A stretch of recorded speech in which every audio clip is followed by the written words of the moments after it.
আমাদের কাছে খুব বিস্ময়কর নয়, কেন যে সমস্ত তথ্য আদালতের কাছে পেশ হয়েছিল তা থেকে আমরা নিশ্চিত ছিলাম যে যে কোনো বিবেক সম্পন্ন মানুষ তারাই এই ধরনের রায় দেবেন। বিচারপতিরা তো অবশ্যই দেবেন, কেন তাদের বিচার করবার দক্ষতা অনেক বেশি।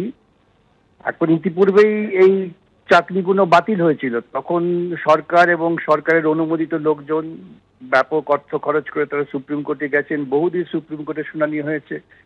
সুপ্রিম কোর্টও তাদের কোনো রেহাই দেননি, শুধুমাত্র তাদের অভিযোগ ছিল যে তাদের শোনা হয়নি, ইন্টারিম অর্ডার হয়েছে, সেই জন্য সুপ্রিম কোর্ট পাঠিয়ে দিয়েছিল ডিভিশন বেঞ্চের কাছে যে তুমি পুনরায় শুনানি করো সবাইকে। দীর্ঘদিন শুনানি হয়েছে এবং যে কটা অভিযোগ আমরা করেছিলাম সমস্ত অভিযোগই সত্য প্রমাণ হয়েছে। এটা তো পরিকল্পিত দুর্নীতি। এটা ধরুন সাধারণভাবে লোকে দেখে যে কোনো অফিসার হয়তো ঘুষটুসকে কিছু করেছে, তা নয়, এটা পরিকল্পিত সরকারের পরিকল্পনার ফলেই এই দুর্নীতি হয়েছে। এই সত্য তথ্যটাই সামনে এসেছে শুনানির পর, সেজন্যই আদালত বাধ্য হয়ে সমস্ত নিয়োগ বাতিল করেছেন। প্রশ্ন উঠেছিল যদি কেউ সঠিকভাবে চাকরি পেয়ে থাকে, এখন কে সঠিকভাবে পেয়েছে আর কে বেঠিকভাবে পেয়েছে তা তো নির্ণয় করা যায় না। সেই জন্যই সমস্ত নিয়োগকেই বাতিল করাটাই বাঞ্ছনীয় এবং আদালত সঠিক কাজটি করেছেন। 2016 সমস্ত নিয়োগ বাতিল করে দিল হাইকোর্ট। মেয়াদ উত্তীর্ণদের 4 সপ্তাহের মধ্যে বেতন ফেরতের নির্দেশ, 6 সপ্তাহের মধ্যে জেলা শাসকদের টাকা উদ্ধারের নির্দেশ দিয়েছে হাইকোর্ট। সমস্ত নিয়োগ দুর্নীতি তদন্ত করবে সিবিআই, এমনকি যাকে প্রয়োজন তাকেই হেফাজতে নিতে পারবে সিবিআই। তবে হাইকোর্টের এই রায়ে খুশি নয় এসএসসি, তারা সুপ্রিম কোর্টে যাচ্ছে জানালেন চেয়ারম্যান। সমস্ত ওয়েমার্কশিটের কপি আপলোড করানোর নির্দেশ দিয়েছে আদালত।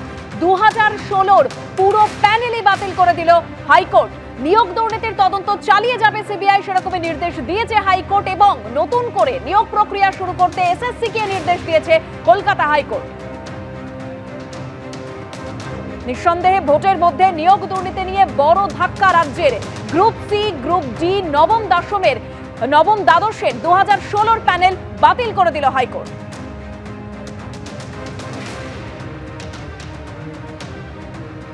হাইকোর্টের রায় 25,753 জনের চাকরি বাতিল।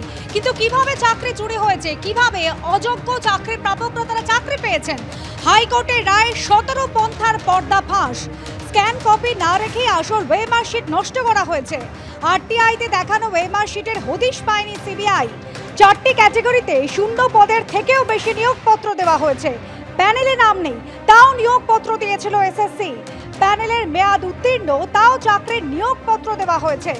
নম্বর সহ চাকরি প্রার্থীদের মেরিট লিস্টই প্রকাশিত হয়নি। প্যানেলের মেয়াদ উত্তীর্ণের পরেও কাউন্সেলিং হয়েছে। অবৈধদের চাকরির জন্য সুপার নিউমেরিক পোস্ট তৈরি করা হয়েছে। আর এই অতিরিক্ত শূন্যপদ তৈরি করে বেআইনি চাকরি প্রাপকদের আড়াল করার মরিয়া চেষ্টা হয়েছে মন্ত্রিসভায়। নিয়ম বহির্ভূতভাবে গোপন টেন্ডারে নাইসাকে ওয়েমার্ক স্ক্যান এবং মূল্যায়নের বরাদ দেওয়া হয়েছে। খালি উত্তরপত্র দিয়েও চাকরির নিয়োগপত্র দেওয়া হয়েছে।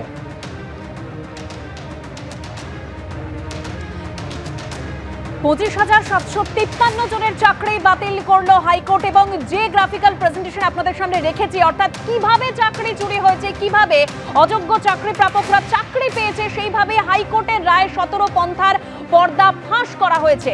স্ক্যান কপি না রেখে আসল ওয়েমার্কশিট নষ্ট করে দেওয়া হয়েছিল। এমনকি আরটিআইতে দেখানো ওয়েমার্কশিটের হদিশ পায়নি সিবিআই। 4টি ক্যাটাগরি যেখানে শূন্য পদের থেকেও বেশি নিয়োগপত্র দেওয়া হয়েছিল।